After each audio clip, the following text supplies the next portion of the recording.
This is an exclusive excerpt from the Stuph File Program with Peter Anthony Holder. Last month, we lost another legendary celebrity. On March 17th, Chuck Barris, the self-proclaimed king of daytime, died at the age of 87. Barris was the creator of The Dating Game and The Newlywed Game and the host of The Gong Show. But he also did much more than that. He was a songwriter, penning such hits as Palisades Park.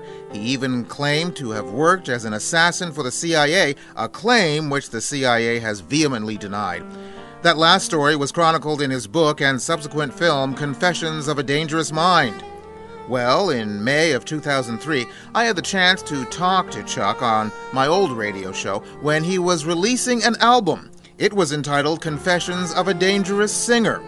Here's a portion of the interview that we did back then. Throughout your entire career, you've been a master at dealing with PR and press.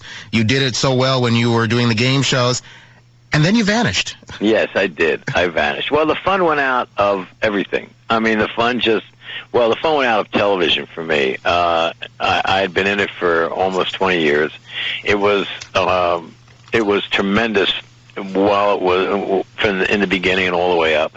But then about 1979, in 1980, it just dropped out. It was too much. I was getting all sorts of criticism from television critics, and it just lost the fun. So I sold my company and went to Europe to do another daydream, just to write the great American novel. Did the criticism really bother you? Yeah, very much. It's funny because we got it. My first show was The Dating Game, and it went on the air in 1965 in December. And the day it went on, the Monday, the Chicago Tribune art section headline said, "Daytime television hits all-time low." I could never understand what was so horrible about The Dating Game. It was just this little girl asking for you guys for a date. And it never stopped. It just went straight on. I was the guy the critics love to hate. In the beginning, I thought TV criticism, what is that? They're criticizing stuff you do for free, stuff you get for nothing. If they were criticizing books or movies, that makes a difference. And so I was able to kind of slough it off. But after 15 years of it, it just got to me. Well, you did the Dating Game, the Newlywed Game, and about 12 other shows. About 12 other, and then the Gong Show comes along. The Gong Show came along. That seemed to be the crescendo of all of that criticism, But it was a huge hit, and I became the host because the guy that was doing it just didn't understand the show. And the vice president of the network said, "Look, we don't have time to look for somebody else. Either you do it or I'm going to get another show." So I did it. Who was the original host? This guy's name was John Barber, but he just didn't see the lunacy of the show, and he was playing it too straight. And I fit in because I was actually so bad that I was just like the rest of the acts on the show, and we had a kind of a bond and so forth, and it worked. But it did change my whole persona, whatever, if I even had a persona. But I became like this crazo who was, dancing around on the stage like a lunatic, and then I had to live with that. Well, I was a teenager when that show came out, and I must admit I came home from school every lunch hour to catch the Gong Show.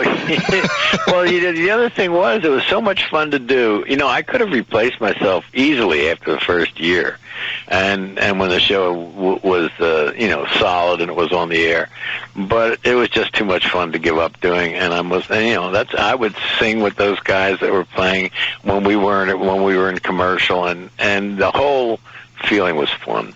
The one thing I never got, because I was always a fan of television while growing up and tried to keep up with the news of what was going on within the industry, you had such a link with game shows on ABC, yet you did the Gong Show with NBC. Well, ABC was, I worked at ABC. I actually was a page at NBC, but I got into game shows at ABC because they were just getting into their broadcast schedule. It started at 5 o'clock at night on ABC, and they were backing up all the way to 10 o'clock in the morning by hour, 5 to 4 to 3 to 2, and they were doing game shows. That's how they were getting into the into competition, because they were cheap, and if they succeeded, they succeeded quickly, and if they didn't, they could be replaced. And I just watched all these game shows come and go, and that's why. And when I finally thought I could do a better one, which was than they were doing, I quit and did the dating game and brought it right back to ABC. And that started a long line of shows that I gave them. So NBC ended up with the Gong Show, though. Yeah, well, by after, I don't know, about 1970 or so, I was going elsewhere. I was into syndication. I was on CBS. I was on NBC with various shows of mine. And the Gong Show just happened to end up at NBC.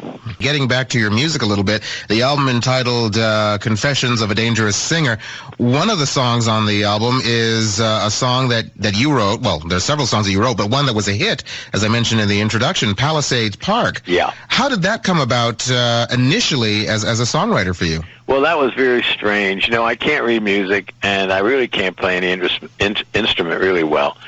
But at that time, I was working on Bandstand as an ABC's liaison between the network and Bandstand and Dick Clark. And I don't know, I was just into all those songs, and I was just driving down the West Side Highway, and I looked across the river, and there was a place called Palisades Park. It was an amusement park. And I don't know, it gave me an idea for a song, and I hummed it into an audio machine, a little audio tape recorder, and I gave it to somebody who made a lead sheet, and I sent the lead sheet out to, Bobby Rydell and Freddie Cannon and Paul Anka and guys like that, and Freddie decided to do it. And it was really the B-side of the record. It wasn't supposed to do, the A-side was something other, entirely different song, and it became the hit. What was it like for you when you first heard that on the radio? I got to tell you, Peter, to this day, it's just amazing to me. When I first heard it on the radio, I was in California. I was driving in a car.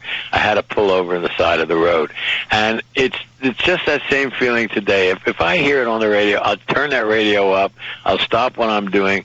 It was the first thing I ever created that was a commercial success of any kind, and it's just has the fondest memory for me. You have re-recorded that song and put it on your new album. Yeah. Well, when we were in the studio, I did not intend to do Palisades Park. I figured you can't touch Freddie's record, that's sacrosanct. But the guys said, let's do it. It's a simple song, so let's just do it. And we did it, and it came out, much better than I thought it would. How would you describe the album? Because you do a lot of standards on the album, right? Yeah, you know what? It's an eclectic sort of thing, Peter. I recorded about 20 songs. I think there's about 16 on the album. But I was all over the place, but I found that the songs that I did best and were most comfortable with were some of those old standards, But, there's some country in there, and there's even a mummer song that I did, at the end of the record, because I'm from Philadelphia, and the Mummers Parade's a big thing. And if I were to do another album, I would just stick to those standard songs, that You're Nobody Till Somebody Loves You and all those things, because they're the ones that I enjoy the most. So, they come out the best. Are you thinking of doing another album? Well, let's see what this one does. I would love to. I've got about 20 other songs that I would, like to pick from, because they're so much fun to sing. But it'll just wait and see, if there's a reason to. Lots of people have read your book. Lots of people, lots more have seen the movie. I'm not going to ask you the stories about the CIA because I know you don't answer those. That's right. So I won't go there. But the one thing I will ask is you had a lot of tormented times in your life, and we got a sense when we saw something at the Gong Show that you were having fun. But the movie and the book tells us somewhat of a different story. Are you having fun again? Oh, sure. That's a little bit of a misleading thing. There were 3 times in my life. I'll be 74 years old next month. And there have been 3 times in those 74 years when I was really down. One was when I thought the dating game was sold. I was broke and in debt, and the network actually turned it down the first time. Then a month later called me up. When they turned me down, that was a low ebb. When I left in the 80s, when television wasn't fun anymore, that was a low time for me too. And I went to Europe. And then when I came back after that, and I started trying to get back in shape again and get busy again, I've inadvertently found out that I had lung cancer, and that was another low point. But when you add them all up, each of those low points were like a year and a half, 2 at most. And so that's what, 3, 4, 5 years out of 70. So 60 years have been nothing but fun, and it's fun again. So those really weren't. At one point in the Gong Show, it became it wasn't very much fun to do, because I was tired and I was being really crucified by the critics, and it just lost it. And at that time, I was feeling down, but that was just a moment in time when you think about it. Would you like to get back into television? Well, you know something? I just thought of a couple of ideas that are so good that I really didn't want to go back. I really kind of still don't, because it just wouldn't be as much fun as it can't possibly be as much fun as it was when we were starting out. And I don't know how anything could be more fun than when I was doing the Gong Show. It's got to be at second best at best, but I don't know. I keep looking up there and seeing stuff, and I know a couple ideas could probably be really successful, and I'm tempted. What do you think of television today, particularly reality-based television? Well, I have it's my feeling that game shows, which is what reality is, in a sense, game shows mirror the times that we live in. I've always felt that. I think in the 60s and 70s, although we had a list of words we couldn't say, like God or toilet seat or make love, we still had more fun, and the shows were more fun. And I was accused of humiliating contestants, but I always swore that they were having a good time. Now, I think the times are stressful. I think a lot of people, the countries, broken up about 9/11, things like that. And I just think, I don't want to put more emphasis than it's due, but I think the shows are mean-spirited. I think they're kind of hostile.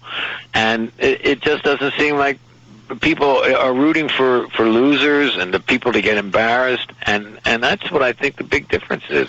Do you think that the critics who vilified you so many years ago have reflected and looked at the stuff you did with a fresh pair of eyes, especially in light of what's on TV today? There's no question about it. Absolutely no question about it. I mean, I'm glad I lived this long to see some kind of when I left television, I felt that nobody in the country liked the shows I did, and particularly they didn't particularly like me either. And I don't think it was that bad when you go back and think about it. And one thing about the movie coming out, the book coming out, and the shows coming back, and all that. I mean, they're going to do Dating Game and Newlywed Game again on prime time. They're going to do Gong Show again on Warner Brothers. That must say something. Are you involved in any way, shape, or form with the Revive shows? Not at all. Not at all. Not at all. Which is kind of hard at times, because they really were my babies in a sense. But when I sold the company, I sold all the rights, and that was okay too, because that was then, and now's now. Well, we wish you continued success. As I said earlier, we had fun. Primarily in the Gong Show. We had fun watching you have fun. Yeah, I was having fun, and I'm having fun again, Peter. I swear to goodness I am. I'm glad to hear it, and I thank you very much for talking with us on the program. Thank you. Bye-bye. Chuck Barris, who was promoting his album entitled Confessions of a Dangerous Singer. That was just part of the interview we did back in May of 2003. Chuck Barris died last month on March 17th at the age of 87. Patreon subscribers to the Stuph File Program, you can hear more of the interview with Chuck where he talked about his music, and you'll also hear a couple of tunes from his album, all as part of your Patreon rewards. Just go to our Patreon page and become one of the select patrons of the show. Visit patreon.com/The Stuph File Program. You've just heard an exclusive excerpt from the Stuph File Program with Peter Anthony Holder. To hear any or all of the full hour-long shows, visit thestufffile.com. Stuph is spelled S-T-U-P-H. That's thestufffile.com. A presentation of Flying Fish Communications.